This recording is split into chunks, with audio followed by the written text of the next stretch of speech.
We've got to watch out for Sean Trainer coming through from row 10 of the grid. As the lights go out, the race gets underway. Even start from the 2 at the front. Keeping an eye out for Sean Trainer there. He's on the right-hand side of the picture. Just making up 1 or 2 places already, but it's Jim Mew from Neil Stratton and Adam Lockwood as they turn their way through. You can see the Mark II is in 4th place of Andrew Ruthven, different silhouette there, and that's a car with a bit more power, so we'll see if that's got the poke down the straights to try and find a way past this trio of roadsters that are ahead of him. It's Mew and Stratton level pegging with Lockwood for 2nd place, then Ruthven, then Baranowski, I think, and Scott Edbrook in 6th at the moment. And the next group of cars coming through, there was sort of a distinct gap, wasn't there, between the 2 packs, but I think Sean Trainer managed to get himself into the first of those groups. Side by side for 2nd place into Brooklands. It's Lockwood down the inside of Stratton. Yeah, and there was very nearly a repeat of what happened in race 1 as Lockwood had to gather up some oversteer there. Luckily, Stratton was well aware of the moment that Lockwood was having, so some real heads-up driving on the opening lap. They both survived that little scare, and it is Lockwood, the 2023 champion, who makes his way through into 2nd place, sets his sight now on Jim Mew as they come to complete the first lap. That was Andrew Ruthven going little wider onto the curbing than you would normally see, but just 0.8 of a second between the top 4 as they came over the timing line. Baranowski not too far behind them either, and that Lockwood going for a move on Jim Mew now for the lead of the race as they go into Maggers and Beckett's. He's lining him up. He's got the inside line for the upcoming right-hander, and Mew's kind of forced to leave a car's width on the inside there. So he has some momentum down the start and finish straight now with that outside run, and he should have the inside line when they get down to Brooklands as well. And so this is the first attempt, and now we go 3 wide with Jim Mew down the middle and Stratton trying to go through on the inside. Amazingly, they're all in the same order that they came into the corner in, but Stratton's trying to retake 2nd place. He's going to go the long way around at Luffield. Easier said than done, and he'll likely get a little bit of curbing on the exit of the corner and settles back in behind Lockwood. On the first lap, Sean Trainer made up 8 places to be 11th. He's made up several more positions on this lap as well. Over the line, though, goes Jim Mew from Adam Lockwood and Neil Stratton. Side by side between Baranowski and Ruthven for 4th and 5th. And Trainer's made up 2 more places to go 9th at the end of that lap. He's deposed Maxine Nichols, who's down to 10th. She was delighted to get her first top 10 finish in race 1, her best result yet. And she's in the thick of the action again here. The first 3 with a slight break over Andrew Ruthven and Andrew Baranowski, but it is still Lockwood that has got into the front, and he's ahead at the moment. There's Sean Trainer. He's just behind Veer Aldridge now in the number 65 car, and also Tim Howen in the number 9 Roadster. And the fastest lap of the race for Trainer as well. Now this is going to be a bit of a test because the 2 Class B cars in front of him theoretically have a bit more power, and so how's he going to deal with this one? Oh, unbelievable from Sean Trainer, round the outside of one car on the braking, slices down the middle of the 2 of them and gets the other one on the inside. That needs to be studied in racing schools. That was supreme. He's gone 2 seconds faster in this race than he did in the early one, which shows that there was a problem probably after that first lap incident. Some damage to the car maybe in that first lap off at Brooklands Corner. It's change of order at the end of the lap. Then Lockwood ahead of Mew. 0.4 of a second now the gap. Trader's done another best lap of the race, a 1:10.593 to go up to 7th place on that last lap. But it's Lockwood, Mew, Stratton and Ruthven the order as they headed through Copse Corner that time. Stratton and Mew alongside one another. Stratton in the 84 car is on the outside line. The driver from High Peak is going to get 2nd though. He's got past Mew. In the number 78 car, the Portsmouth Garage East is down to 3rd position. Andy Ruthven is the next driver that's going to try and hunt him down. We saw this in race 1, didn't we? Jim Mew sort of fell into the pack a little bit and still came away with a half-decent result. We're sort of seeing a similar thing here. But look at Sean Trainer. He's on the back of this queue now there in 7th position. So it's Scott Edbrook, the next car up the road for him. Well, not up the road, directly in front of him as they exit it at Luffield, but it's 7 cars separated by less than 3.5 seconds, I'd say. Now let's see what it is when they go over the timing line. Lockwood's starting to pull clear. I'm sure he's well aware of the fact that Trainer's going to be coming through the pack, and maybe has shades of that Alton Park race that I mentioned in race 1, where he won the championship after Trainer was trying to come back through the field after stalling off the line, and so he's trying to make hay while the sun is shining. 1.1 seconds ahead of Neil Stratton, as Sean Trainer was able to dispatch of Ed Brooke and getting to 6th position, as Ruthven now has a look at Jim Mew for a spot on the podium. Yeah, they are making their way through. You've got Baranowski, and it looks like Trainer has got ahead of Ed Brooke already on this lap as well. So, I mean, you can't even rule Sean Trainer out of a win here. Still 9.5 minutes to go. 3.2 seconds behind the lead he was at the start of the lap. The question is, can they reel in Lockwood? Because he had a 1.2 second lead at the start of the lap. Stratton now more secure in second, as Jim Mew is now focusing much more on his mirrors, isn't he, to try and keep Andy Ruthven behind him, but also now Andy Baranowski and Sean Trainer as well. And Trainer tries to squeeze through on the inside of Baranowski there, who was on the podium in race 1. They're all going to be overlapping. It wouldn't surprise me as they cut the timing line if Trainer is ahead. Let's have a look if he is. Yes, he is, by 7,000ths of a second ahead of Baranowski now. So he's up to 5th.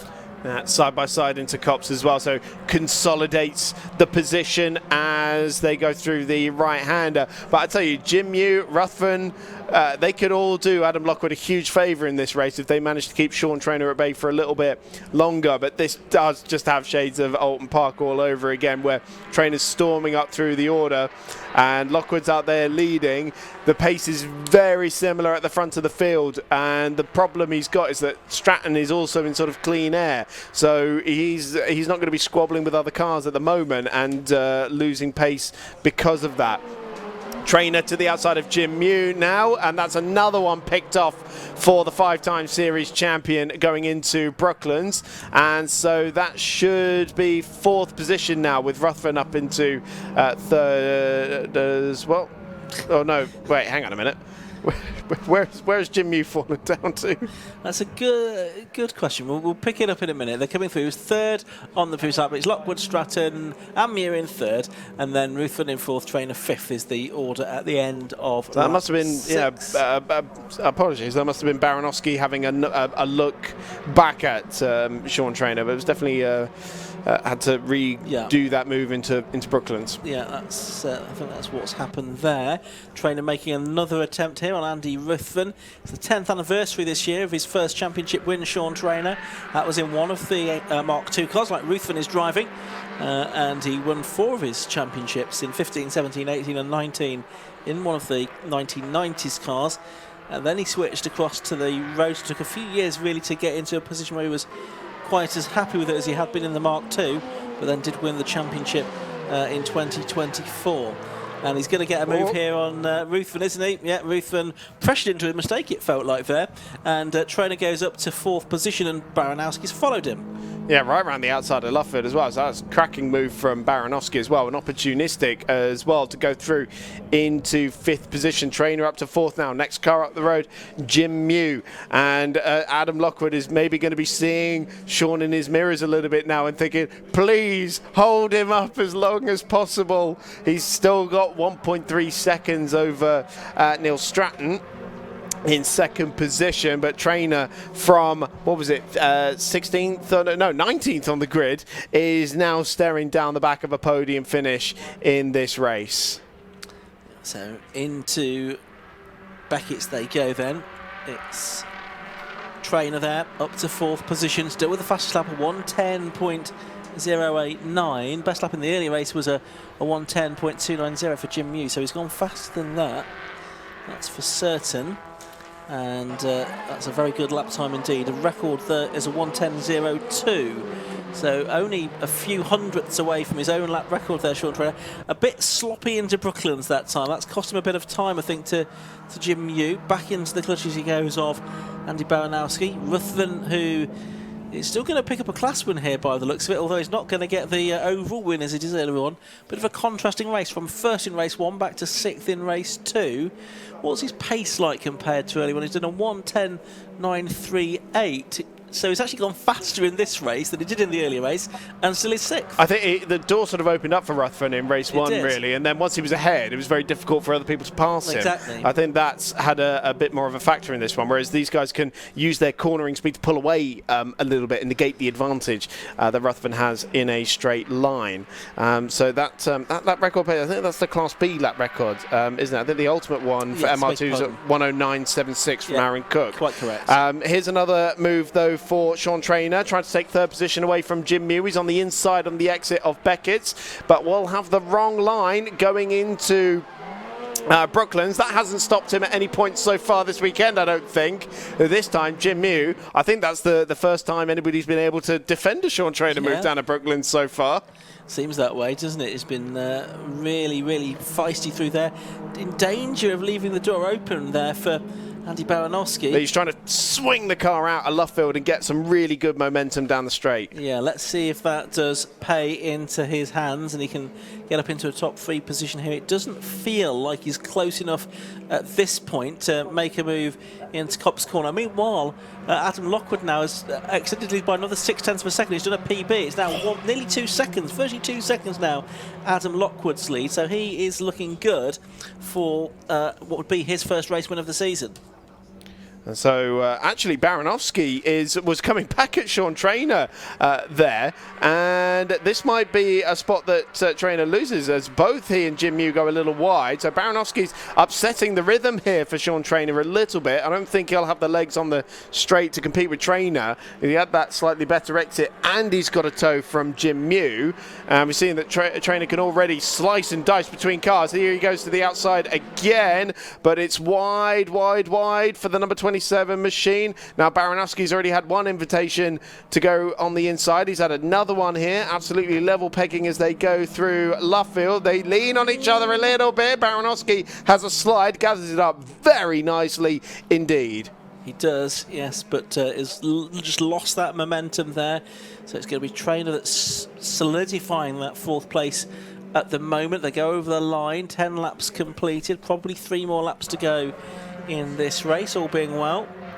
Lockwood's lead reduced a bit that time because Neil Stratton did a PB, a 1:10.566 now for him, and he's got the gap down to 1.7 seconds in this race. There's Jim Mew, number 78, the man from Portsmouth, with Sean Traynor, another Hampshire pace driver, 27, challenging him there, and not able to make anything of it. Oh, and stopped on the circuit there, but between Brooklands and Luffield is number 20. That's Patrick Stoner, but he's got going, fortunately, because otherwise that could have been a difficult situation with the leaders approaching. Yeah, I think that might have just been a spin there for Stoner, and so no interruption of the race leaders there, thankfully. 2 minutes left on the clock, and it's still Traynor trying to find his way through onto a podium place here, and Adam Lockwood and Neil Stratton are thanking Jim Mew very much at the end of this one, I would have thought, with the amount he's been able to keep Traynor at bay. So Lockwood comes over the line, completes lap number 11 in this race. Stratton now just 1 second behind, took another 0.7 of a second out of Lockwood's lead on that previous lap. Jim Mew another 1.5 seconds back, with Sean Traynor all over the back of him, and Baranowski still there in a attacking position still if Traynor is to make a mistake, and I thought that was going to be a lunge on the inside there for Sean Traynor, who takes a bit of grass through Beckett's as well. That hasn't worked out too terribly well for him. Here comes Baranowski. Indeed he is, and with Baranowski to the right hand side of the circuit, he's going to get halfway alongside Sean Traynor. Needs to be fully alongside, I think, to try and pass the pass master. Deep into the corner goes Mew. That means Traynor's going to be mirror to mirror with him pretty much as they go around Luffield Corner. They'll do not to exchange mirrors, I think, there. And Baranowski sort of sliding around in their wake.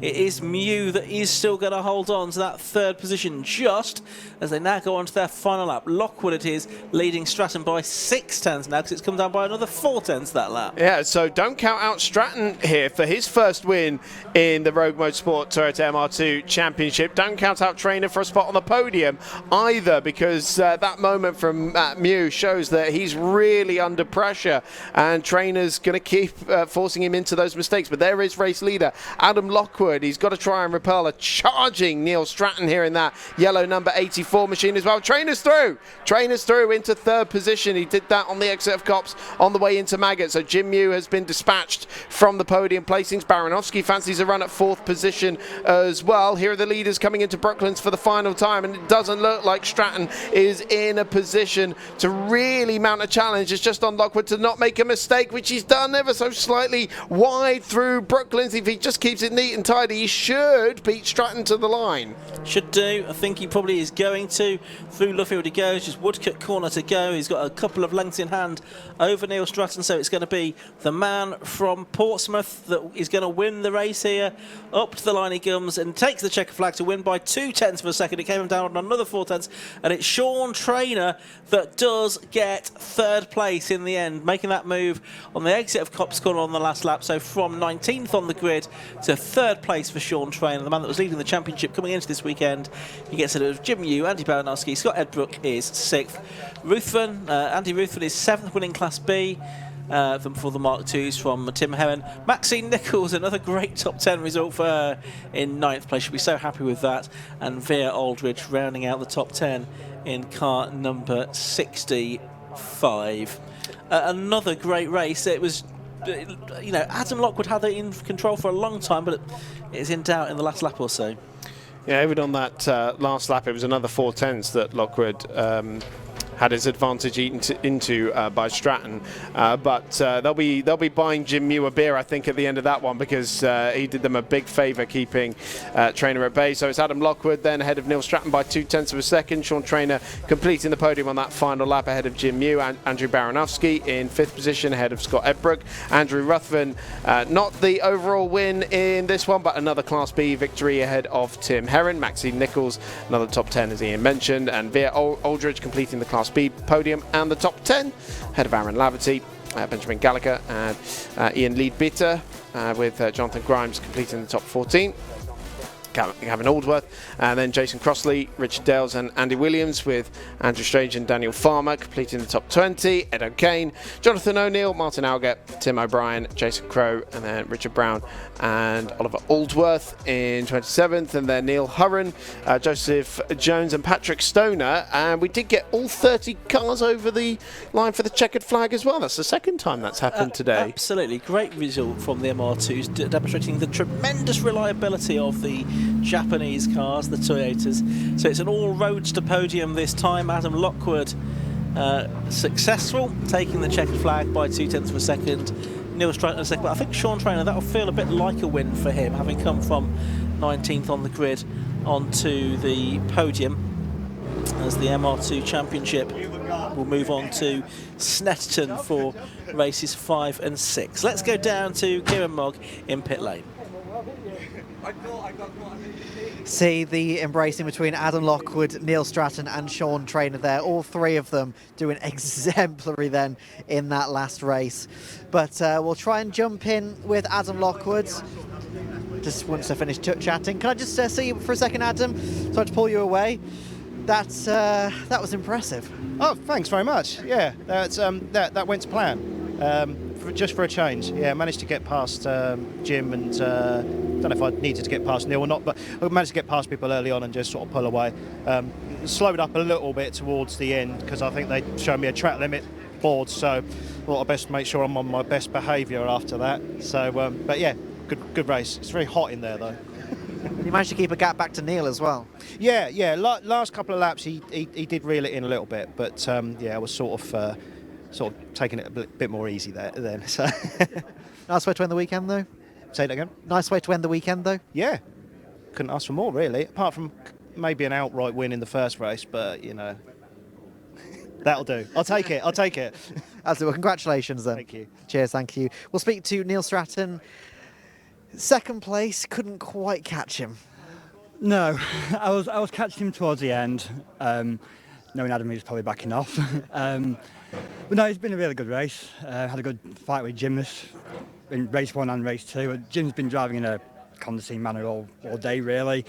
And he's been absolutely spot on. He's had a brilliant race. So it wasn't easy to get past, but I got past around the outside of Beckett's, I think it was. But I couldn't really catch Adam. And then I just catch him at the end. But he did have a black and white flag for track limits, so that may have been why he was backing off a bit. But no, really tough with that. So. Yeah, 100%. Obviously, nice way to win the weekend for you. Yeah, and it's sun's out. What more could you want? Exactly. Apart from a win, but Yeah, fair enough. Yeah. All right. Congratulations, though, on P2. Cheers. Thank you. Cheers. Thank you very much. Now, not Neil, Sean. Where did you start that race? 19th. And you finished in third. That is incredible. Yeah, well, I just had I had a good qualifying this morning, and then I had a bit of contact with Jim in the first race, which bent me track rod. So it was everything. It was the first time in about 11 years I thought about pulling down the pit lane. And I thought, no, I better try and get a lap in. And to be fair, it probably did me a favour, because I think I probably would have been, I think I took about 3 seconds off my lap times through that first race.